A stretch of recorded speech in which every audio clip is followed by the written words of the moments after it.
My dad saw my codder pins in the last video. I ain't saying nothing. Kind of embarrassing. But at the end of this video, this sucker is gonna be welded in nice and tight. What up guys, welcome back to the channel. We are picking up right where we left off from the last video, working on the back end of the tub, getting that replaced and welded back in. Now since the last video, my dad has done a few things behind the scenes. I do owe him a huge thank you for finally getting the rocks out of this rim on this tire. He dismounted the tire off the rim and he said it was just full of clay and rocks. So all patched in, all clean. Now I don't have to look at this flat tire in every single video. And with that tire all filled up with air, man, this thing is sitting so much more stout. Just looks so tall, so aggressive. This thing's gonna be a monster when we get it on the road. Definitely some still work to be had here. Got to grind these smooth, probably do a little bit more body working just to get it as flat as possible. I did notice a lot of these panels are wavy just from the get-go. I don't think there's any supports running up here, so it's just a flat piece of metal. And I don't know if it's normal or not, but definitely not perfect. Then finally, this back end, my dad was able to weld in our circles, get them mostly ready to rock, looking really good. But we are still game planning how we want to cut down this tailgate to meet with this bottom little bumper frame piece. I'm not exactly sure how we're gonna do it yet, but I'm sure whatever we figure out will end up working out well. So that'll be up to you to watch us kind of brainstorm, figure out. But at the end of this video, this sucker is gonna be welded in nice and tight. Then we gotta jump into the hood and the front fenders. Those are gonna be a big problem because one of the previous owners trimmed down these front fenders, which looks cool. I actually like the look. I think they look really aggressive, but this fender is trimmed down a little bit differently. As you can see, the corner's kind of notched here versus this side, definitely a lot more smooth. So we got to kind of work the fender, straighten all this out, and then maybe trim off a little bit extra of this one to look more like this one. So one of the first things I want to jump in on is getting these welds ground down, getting off to a good start on this side, getting it all ready for some body filler.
Each side is completely prepped and ready. We worked the panel a little bit with the hammer and dowel, got it as straight as we possibly can, did our final grinding and prepping, and then we did some oil, grease, and wax remover just to finally clean everything down. That way our body filler has a clean surface to stick to. So with that done, now we're gonna go ahead and mix up our body filler, apply it to both sides, and then let it harden, sand it flat, and then hope we end up with a good final product. I have not done any body work before, so this is all new to me. So definitely lots of lessons learned, and I'll make sure to share those with you.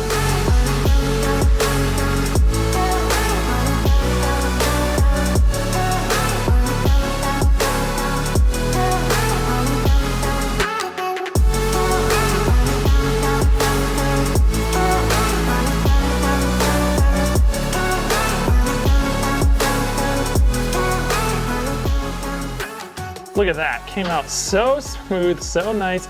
I definitely need to do some more on the other side, just kind of use the rest of our tube there. So let's let this dry and then we'll come back and hit it with some block sanding and see how it sands out. So I think stripping these front fenders, maybe just like this, getting all the paint off, will get us in a much better position to start to straighten these back out.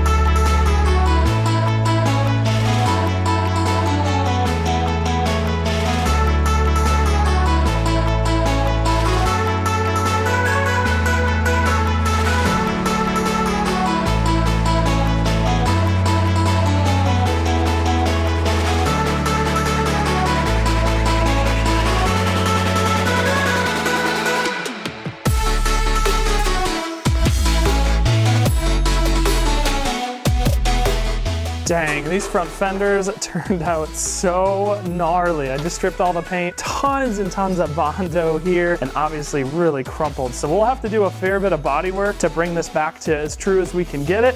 This curve is actually really good though, definitely a lot better than I thought it would be.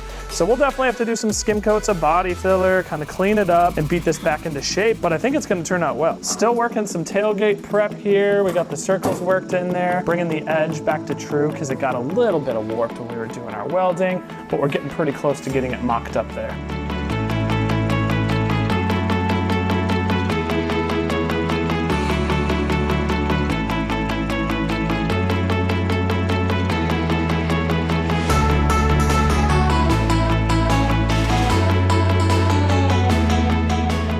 All right, we've been hard at work. We got our second layer of skim coat over here, and then coming around the other side, second layer of coat here. There were a few low spots, so I put down another layer. I'm gonna sand this out, and then maybe we'll be able to do some smaller adjustments, like smaller additions where we need to get it completely flat. I will say, sanding it with this block has been really, really easy to knock down and kind of get to where you need to be. Definitely not horribly time consuming, so I'd recommend picking up one of these block sets if you can. I'll throw some links down in the description below. But while that is drying, we're actually turning our attention to the final cut and fit for the tailgate. Everything's marked down here. Now, the game plan is gonna be to cut up and around on this line on both sides to kind of shape it where we're close to where we want to be. Then we're going to use this bar, clamp it super, super tight to the tailgate below, and then we're going to be able to use a hammer to work this edge up. If that doesn't make a lot of sense, that's okay. Pay close attention to the upcoming montage, and you'll see how we form this up perfectly.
Get it lined up. Oh yeah. Oh yeah. Look at that though. And we'll just bring in that edge. Oh yeah.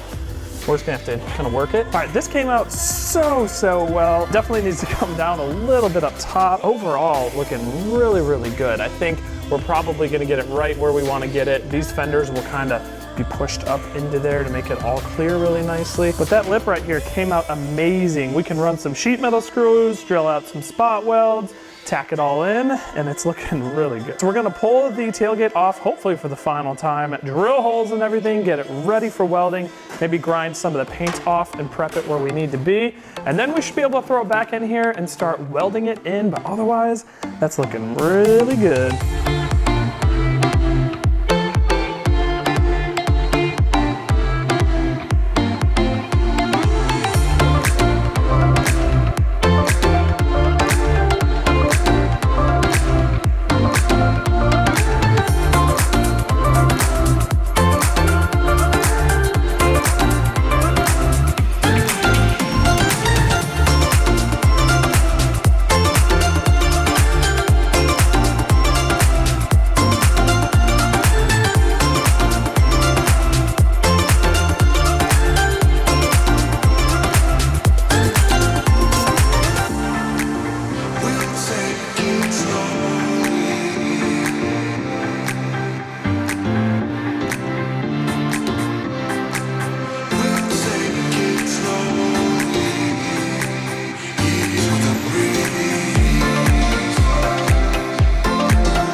How do you think we did? I think we did awesome. For fitting the 1946 Jeep door of a 87 Jeep, we did pretty good. Yeah, I would say so as well. This turned out so good here. Kind of stitched it up down here. Definitely some fine tuning, some body fill, sanding, a lot of prep and finishing work here, but it turned out so good. I'm super happy with the seam around here. And I don't know if you guys caught it in the video, but we had to bend that lower lip down into the bed, and it was measured perfectly. I definitely could not have done it without my dad here to help out, measuring everything, firing it off. I am just blown away. It turned out so good. Feels really good to have a straight tailgate now. The other one was all bent and all growth, definitely terrible. So this is gonna be so good, super strong too. I'm hoping I have my final layer of body filler here to sand out. We got a lot of our low and high spots out on here. And then like I mentioned earlier, we got all these fenders stripped down, kind of started working them, but this is gonna be a huge focus in the next video. So make sure you're subscribed if you're not already to catch the restoration of the front fenders. And then we're probably gonna start disassembling the hood and the windshield, kind of seeing what damage lies there. I know the hood has a bunch of torn up spots on the support up there that need to be welded in. This little antenna area, obviously I'm not gonna be running an antenna, so we got it kind of patched in there. Definitely gonna need some work. My dad saw my codder pins in the last video. I ain't saying nothing. Kind of embarrassing. It's gonna fix them up for me, everybody. Look at that. Apparently, you're supposed to loosen the nut to get the codder key all the way in. Getting some of that old wisdom. But that's a wrap for this video. Thank you for coming along for the ride as we got that tailgate fixed up. Tons of work, tons of grinding, tons of welding, but that's probably the worst part of the body restoration done. So from here, we can start on the hood, the fenders, the windshield. Not a ton left before we get this thing primed in. I am super excited for that day. To get this thing all in one color is gonna be mind-blowing. I'm so excited. Hit that like button if you enjoyed this video. Hit that subscribe button if you wanna watch this thing get put back on the road, and we'll see you in the next one.